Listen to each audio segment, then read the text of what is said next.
Nilphamari view টিভির পক্ষ থেকে আমি অন্তরিক্ষ খোকন আপনাদেরকে জানাচ্ছি স্বাগতম। আজকে নীলফামারী ভিউ টিভির প্রতিবেদন হচ্ছে সৈয়দপুরকে নিয়ে।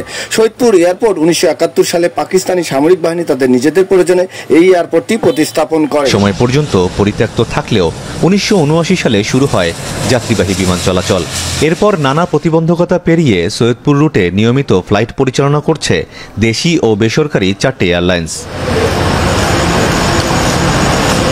ঢাকার পাশাপাশি এখন সৈয়দপুর থেকে সরাসরি আকাশপথে যোগাযোগ রয়েছে চট্টগ্রাম ও কক্সবাজারের সঙ্গে।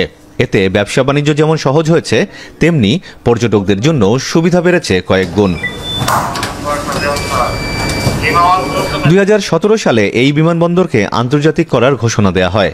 লক্ষ্য ছিল ভারত, নেপাল ও ভুটানের সঙ্গে সহজ বাণিজ্যিক যোগাযোগ। কিন্তু 2019 সালে ফিল্ড বুক সম্পন্ন হলেও 912 একর জমি অধিগ্রহণের কাজ এখনও শুরু হয়নি। বিমানবন্দর আন্তর্জাতিক হলে 6000 ফুটের রানওয়ে উন্নীত হবে 12000 ফুটে। এর ফলে থাইল্যান্ড, সিঙ্গাপুর, চীন সহ অন্যান্য দেশের সঙ্গে সরাসরি যোগাযোগ স্থাপন করা যাবে বলে মনে করছেন ব্যবসায়ীরা। এটি হলে একদিকে যেমন ব্যবসার পরিধি বাড়বে, অন্যদিকে পড়াশোনা ও চিকিৎসার ক্ষেত্রে বিশেষ সুবিধা পাবেন এই অঞ্চলের মানুষ। যদি চিকিৎসা পারপাসে বা অন্য কোনো পারপাসে যদি কেউ এখান থেকে যাইতে চায় দেশের বাইরে, আমি থাইল্যান্ডের কথা বলতেছি, মালয়েশিয়া বা সিঙ্গাপুর বা মিডল ইস্টের অন্য যে কোনো জায়গায়, যদি এই সুযোগটা এখান থেকে করে দেওয়া যায় তাহলে এখানকার জনগণের অনেক সুবিধা হবে। রংপুর বিভাগে কর্মসংস্থান সৃষ্টির মূল মাধ্যম দেশি বিদেশি বিনিয়োগ। উত্তরা ইপিজেডের মাধ্যমে কিছু বিদেশি বিনিয়োগ হলেও তা যথেষ্ট নয়।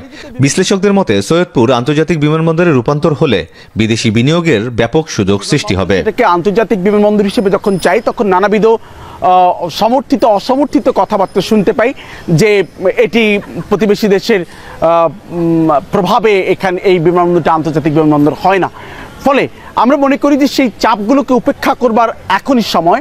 এই চাপ উপেক্ষা করে এই সময়ই আসলে এই বিমানবন্দরকে আন্তর্জাতিক বিমানবন্দর করতে হবে। ভৌগোলিক অবস্থান চিন্তা করে পাশে আমাদের নেপাল, ভুটান কিংবা পাশে ইন্ডিয়া, তো সেই যদি আমরা হাব চিন্তা করি, সেখানে কিন্তু সৈয়দপুর চমৎকার একটা পজিশন, যেখানে এয়ারপোর্ট ইন্টারন্যাশনাল হলে কিন্তু আমাদের ব্যবসায়ী সমাজ থেকে শুরু করে অন্য দেশেরও কিন্তু এখানে হাব হিসেবে তারা ব্যবহার করতে পারে তাদের প্লেন ওঠানামার জন্য। বিডাও উত্তরাঞ্চলে বিদেশি বিনিয়োগের বিষয়ে আশাবাদী। সেজন্য সৈয়দপুরকে অতি দ্রুত আন্তর্জাতিক বিমানবন্দরে উন্নীত করার তাগিদ কর্মকর্তাদের। যেহেতু এই এরিয়া